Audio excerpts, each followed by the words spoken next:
wearing a sling for the next couple of months. I'm okay, Mom. She eased up on her tiptoes and carefully wrapped her arms around my neck, giving me one of her famous mom hugs. Damn, I was a grown man, and her hugs still got to me the same way they did when I was a kid. I can't tell you how good it is to see you, sweetheart. Good to see you, too. I've been worried sick about you. Your father has, too. I know. I gave her a quick squeeze, then said, I'm sorry I worried you.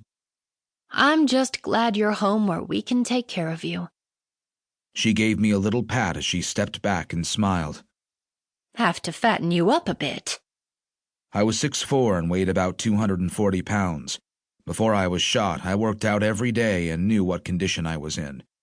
I glanced down at myself and told her, Not exactly skin and bones here, Mom. Well, you look like you've lost some weight to me. And you're a little peaked. Yeah, well, you'd look a little peaked too if you just spent the last 16 hours on an airplane. Before she could respond, I added, Let me grab my bag and then we can get out of here.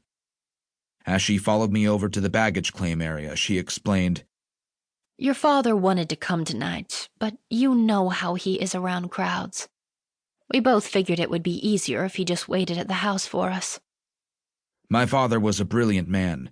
There wasn't a mathematical problem he couldn't figure out, which made him one of the best accountants in town. But he'd always been a little different. He wasn't a fan of crowds or loud noises. He'd fixate on things from historical facts to the changes in weather, obsessing on every detail, and he wasn't exactly big on showing affection, except for when he was with my mother.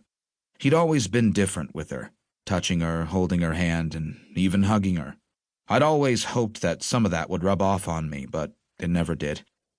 It's fine, Mom. I wasn't expecting him to be here. Well, he's really looking forward to seeing you. Even though I knew that wasn't true, I replied, I'm looking forward to seeing him too. Oh, and Brooklyn should be home by the time we get there. As I lifted my duffel bag off the conveyor belt, I asked, She been making it okay? You know your sister. She's always on the go. Mom shrugged. But I guess that's a good thing. It keeps her out of trouble. We headed outside to the parking garage, and once we got to Mom's car, she popped the trunk and I tossed my bag inside.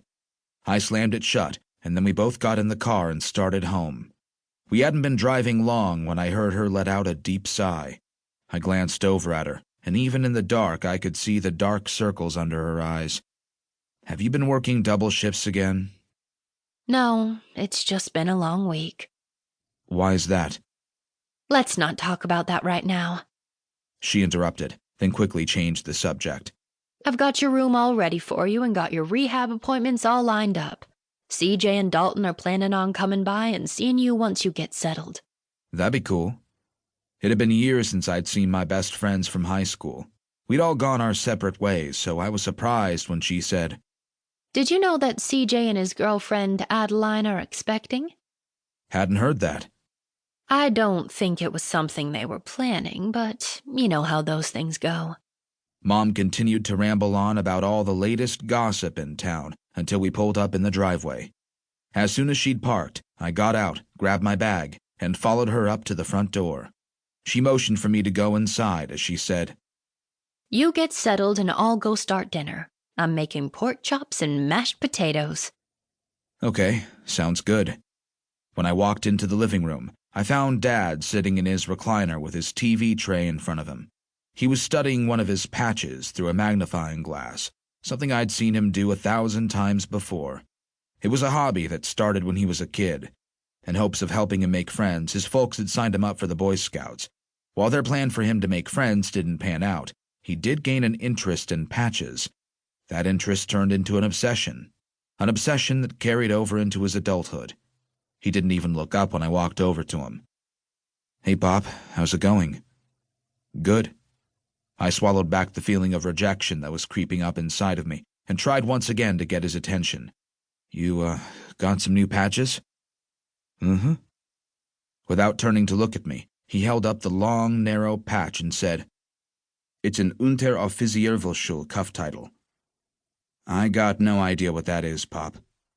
Like he was reading straight from the encyclopedia, he spouted off, Unteroffizier.